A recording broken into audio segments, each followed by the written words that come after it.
Hey everyone, I'm Raffaella Barbey, Design Director at Adidas Statement. Welcome to my Creator U class. Today I'm going to run you through how we approach collaborations in Adidas and what the design process looks like. How I started design is I studied fashion design in Paris and then got the opportunity to do a design trainee program at Adidas, which was very exciting for me coming straight out of university. I was able to work in different departments. So I moved around from originals to performance training, went to Portland where I worked with the basketball team, and then landed a job in women's originals. It allowed me to work on some exciting and fun collaborations with young talent and see the love of the brand through their lens. So that was very exciting. And from then, this is how I managed to get this job for Ivy Park and Adidas. And that's why I moved to LA, and this is where I am now. One of the projects that I really enjoyed working on was the women's series for women's originals. What this project was about was really like giving a platform to young up-and-coming talents and allowing them to collaborate with a brand like Adidas, giving them this platform and the freedom to really express themselves and express the love they have for the brand through their lens.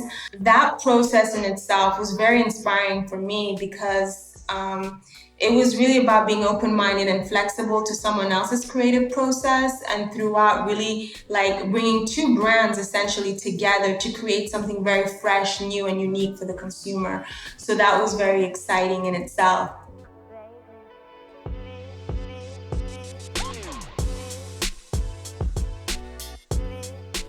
The reason why we picked Daniëlle Cathari was because we loved what she did for V-Files, which was chopping off tracksuits. So that was really graphical and new. It felt very fresh.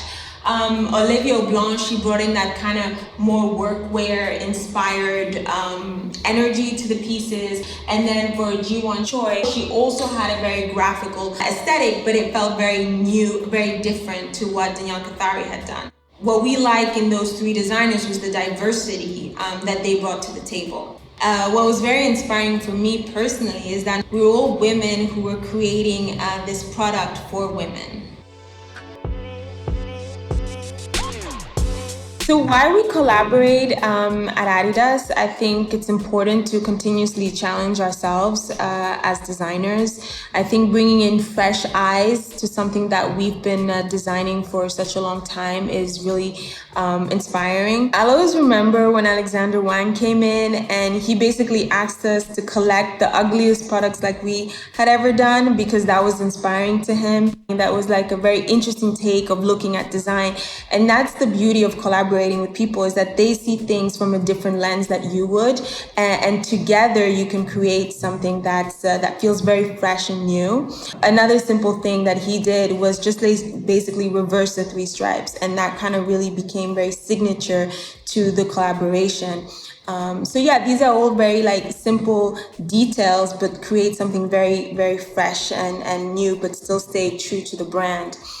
So that's very inspiring as a designer, to have the possibility to be part of that mix and see that kind of magic come to life. So I've had the opportunity of working with up-and-coming designers, but as well as very established designers.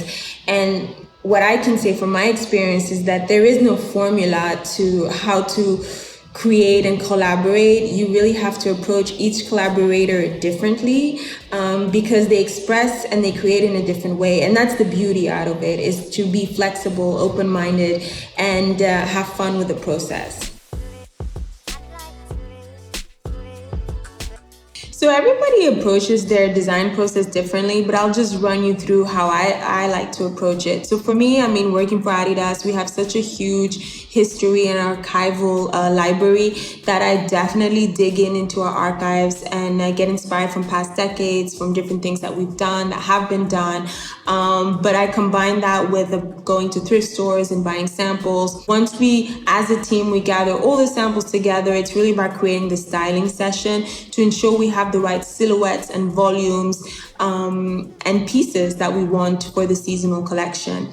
So once all these pieces come together, it's about ensuring that those are visualized. So we start working on a visual mood boards, color boards. So it's about ensuring that we have the right seasonal color palette, those swatches that we want for that season, and also the right silhouettes, the right volumes that will inform the collection. Once we have our visual concepts, it's about sketching.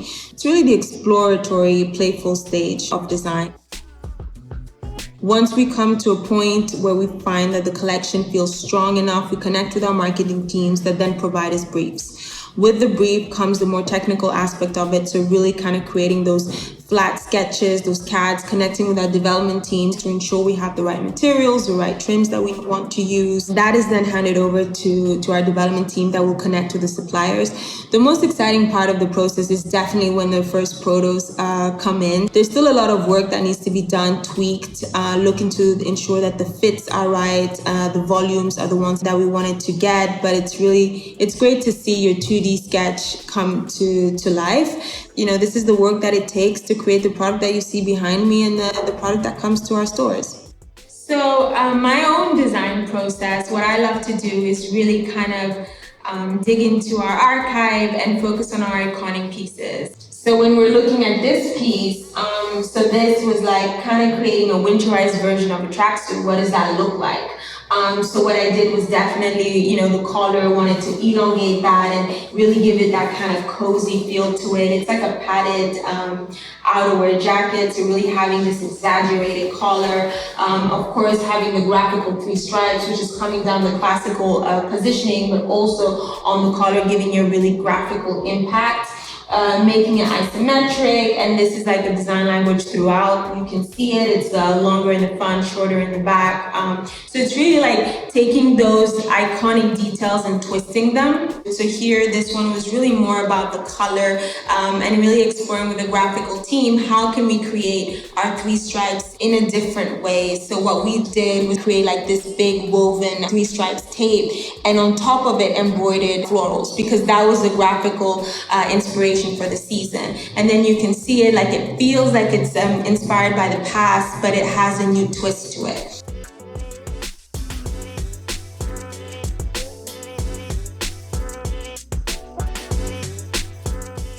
So I've run you through what a normal creative process looks like. So of course, during these times of quarantine, things are different. For me, the lockdown has really forced me to slow down and given me the headspace, and that has really enhanced my creativity. So an advice that I can give you is that in this fast-paced world, be aware of what hinders your creative process. Make sure you take a step back. Learn to be comfortable with being uncomfortable, because that is where the most growth will happen. As well, we work in a fun industry, so make sure you enjoy and you love what you do. This concludes my Creator U class. Thank you for joining, and make sure you stay safe.